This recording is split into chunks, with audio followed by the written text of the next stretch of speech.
Have you ever wondered why some of the most peaceful, grounded people, especially after 60, seem so calm in how they live? You'd think it comes from money, luxury, or grand life achievements. But surprisingly, it often begins with something as simple as cleaning a toilet, or aligning a pair of shoes, or gently pushing in a chair after standing.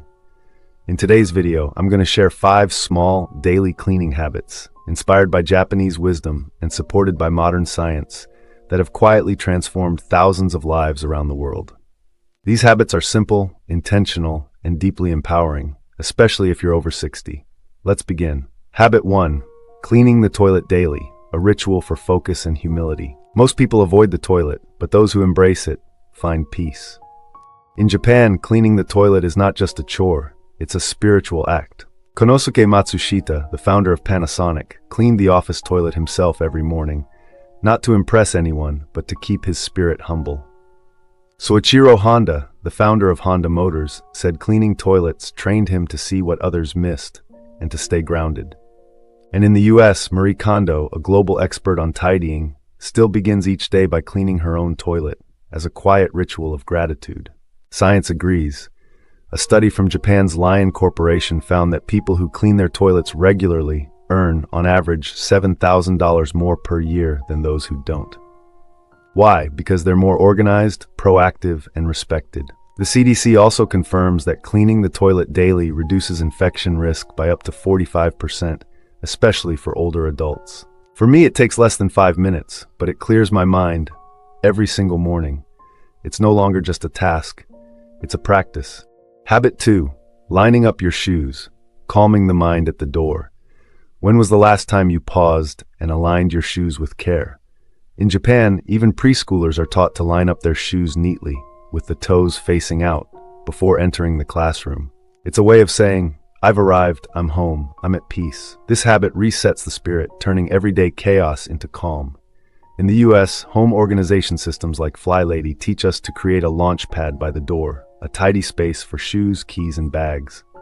Research shows that a clean entryway reduces the feeling of clutter by up to 60%. For seniors, it's even more important. Messy shoes can be a tripping hazard and a source of subtle stress. I used to sigh every time I saw scattered shoes. Now I gently align them, and each time I do, I feel like I've straightened something inside my mind too. Habit 3. Pushing the chair back, quiet leadership and respect. No one applauds when you push in your chair, but the people who do it are remembered. In Japanese culture, it's seen as a subtle sign of respect, for space, for others, and for yourself. Shohei Ohtani, the Japanese baseball star, was once seen gently pushing in his chair after a press conference, long after everyone had left the room. That small act went viral. Why? Because it showed mindfulness, without words. In the US, Harvard Business Review calls these micro-behaviors, the tiny things that reveal emotional intelligence and leadership potential. Even President Barack Obama once said he made a habit of tidying his desk and pushing in chairs after meetings as a way of closing one chapter before beginning the next. I now do the same. It's such a small thing, but each time I do it, I feel a little more complete and a little more clear. Habit 4. Maintaining good posture while cleaning. Safe, strong, and grounded. After 60, one wrong bend can leave you sore for days. That's why posture while cleaning isn't just important, it's essential. In Japan, the traditional kimono gently trains the body to stay upright. The waist sash, called an obi, encourages slow, graceful movement, teaching people to bend carefully, sit gently, and walk with intention. Even today, older adults in Japan clean with mindfulness, not rushing, not slouching.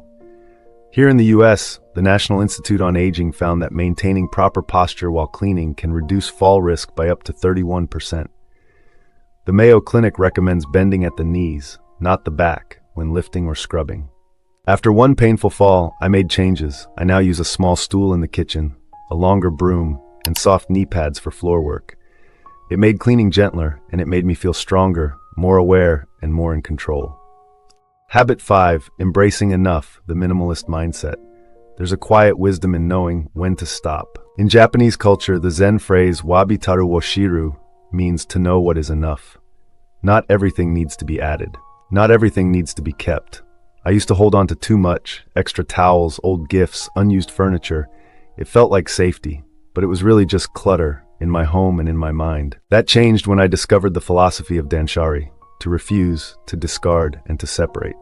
I started small, one drawer, one cabinet, one shelf. And with each item I released, I gained something back: space, clarity, calm. In the US, minimalist author Joshua Becker simplified his home and cut his family's expenses by 33%.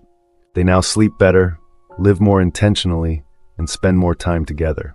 And UCLA researchers found that people who live with fewer items have 22% lower cortisol levels, a powerful drop in daily stress. Today I have one teapot I love, one cozy chair by the window, one clean space that welcomes my morning. And you know what? That is enough. Final message: small habits, big peace. Let's take a moment to recap these 5 small but powerful habits. Clean the toilet every morning, for clarity and humility. Align your shoes neatly, for calm and intention. Embrace enough and create space for peace. These aren't chores, they're rituals. And when done daily, they create a home that supports you and a life that feels lighter, cleaner, and more purposeful. Push in the chair to practice quiet leadership. Maintain good posture while cleaning to protect your body. So start with one, just one. Try it tomorrow and see how something small might change everything.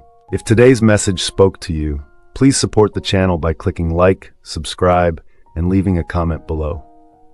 Thank you for spending your time with me.